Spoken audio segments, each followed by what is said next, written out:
नमस्कार दर्शकों, धर्मार्थ चैनल की गरुड़ पुराण अनुसूची के भाग 16 में आपका स्वागत है। राम नाम की महिमा अपरंपार है। कलयुग में नाम जप का विशेष महत्व है। राम का नाम ही ऐसा है जो जीवन के साथ भी और जीवन के बाद भी मनुष्य के साथ रहता है। इस संसार में कोई भी अमर नहीं है। जन्म लेने वाले को एक दिन संसार छोड़ना ही पड़ता है। भगवान का नाम लेने से जहां जीवन की कठिनाइयां सरल हो जाती हैं, वहीं आयु पूरी होने के बाद मनुष्य की अंतिम यात्रा के दौरान भी राम नाम साथ चलता है। हिंदू धर्म से जुड़े किसी व्यक्ति की अंतिम यात्रा के दौरान लोग रास्ते भर राम नाम सत्य है बोलते हैं। क्या आपको पता है कि ऐसा क्यों किया जाता है? इसके पीछे क्या कारण है? अगर आपको नहीं पता तो यह सब आप इस प्रस्तुति द्वारा जानेंगे। सनातन संस्कृति से जुड़ने व ज्ञान वृद्धि हेतु चैनल को सब्सक्राइब अवश्य करें। विलंब न करते हुए आरंभ करते हैं।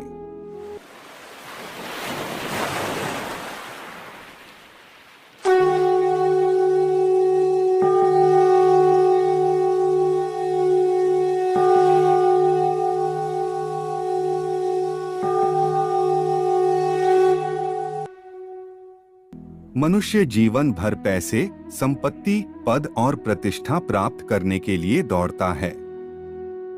अपना काम बनाने के लिए लोग छल कपट भी करते हैं, परंतु मरने के बाद उन्हें भी सब कुछ यहीं पर छोड़कर जाना पड़ता है। हिंदू मान्यताओं के अनुसार मनुष्यों के साथ उनके अच्छे बुरे कर्मों की गणना जाती है। इसी आधार पर उनकी मुक्ति या किसी और योनि में उन्हें जन्म मिलता है। मनुष्य जहां जन्म लेता है तो उसे वहां के नियमों को मानना पड़ता है।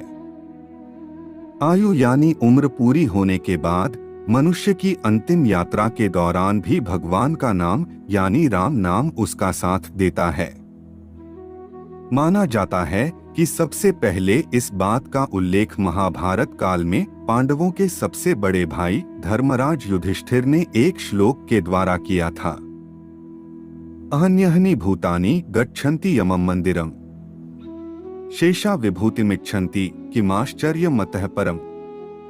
इस श्लोक का अर्थ ये है कि मृतक को शमशान ले जाते समय सभी राम नाम सत्य है कहते हैं, परंतु शव का दाह संस्कार करने के बाद घर लौटते ही सभी इस राम नाम को भूलकर फिर से माया मोह में पड़ जाते हैं। मृतक का परिवार उसके पैसे, घर इत्यादि के बंटवारे को लेकर चिंतित हो जाते हैं। संपत्ति को लेकर आपस में लड़ने लगते हैं।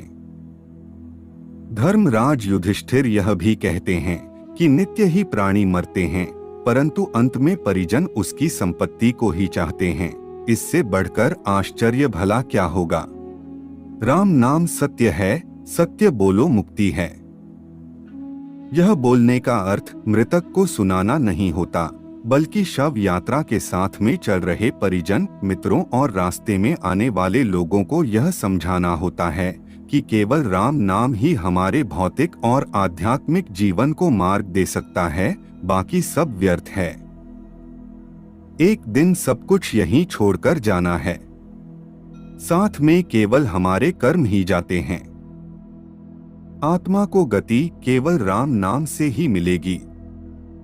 और यह परंपरा आज से नहीं बल्कि पौराणिक काल से ही चलती आ रही है।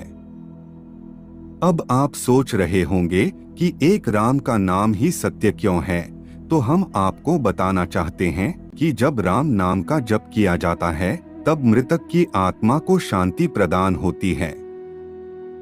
ऐसा मानते हैं कि मृतक की अंतिम यात्रा के दौरान राम का नाम बोलने से मृतक जन्म मृत्यु के चक्र से मुक्त हो जाता है और उसे श्री हरि के चरणों में सदा के लिए स्थान मिल जाता है। इतना ही नहीं, शास्त्रों में यह भी बताया गया है कि राम नाम सत्य है बोलने से मनुष्य के मन में बुरे विचारों का आना बंद हो जाता है। जिसके प्रभाव से मनुष्य बुरे कर्म करना छोड़ देता है और सत्मार्ग पर चलने लगता है। इतना ही नहीं, इस मंत्र के जप करने से मृतक के परिवार वालों को उसे भूलने में भी सहायता मिलती है, क्योंकि जब भी किसी परिजन की मृत्यु हो जाती है तो लोग बहुत निराश हो जाते हैं।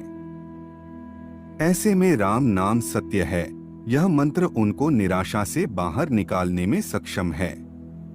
किसी की मृत्यु होने पर राम का नाम लिया जाता है। इसका अर्थ होता है कि जीव को मुक्ति मिल गई है, आत्मा संसार चक्र से स्वतंत्र हो गई है। इसके अतिरिक्त इसका एक अर्थ यह भी हुआ कि आत्मा सब कुछ छोड़कर भगवान के पास चली गई है। यह परम सत्य है। हिंदू शास्त्रों के अनुसार राम नाम सत्य है, यह एक बीज अक्षर है। राम नाम जपने से बुरे कर्मों से मुक्ति मिल जाती है। कुछ लोगों का मानना यह भी है कि इसको जपने से मृतक के परिजनों को मानसिक शांति मिलती है। इस दौरान राम नाम सत्य है सुनने से उन्हें यह एहसास होता है कि यह संसार व्यर्थ है। इन सब के अतिरिक्त शिव पुराण के अनुसार भगवान शिव भी राम नाम का जप करते हैं। पौराणिक मान्यताओं के अनुसार रामायण के रचयिता महर्षि वाल्मीकि जी है, जो पहले एक डाकू हुआ करते थे। फिर उन्होंने राम नाम की कृपा से ही रामायण जैसे महाग्रंथ की रचना की। इसके अतिरिक्त आप सबके लिए यह जानना भी आवश्यक है कि राम शब्द एक केवल नाम नहीं है, बल्कि ये श्री हरि के चरणों में जाने का मार्ग भी है।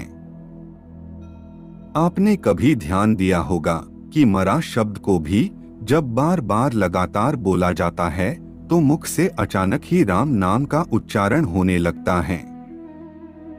इसीलिए अगर आपको प्रभु राम नाम की शक्ति समझ आ गई हो तो आज से ही आप राम नाम का जप आरंभ कर सकते हैं। आज के लिए केवल इतना ही।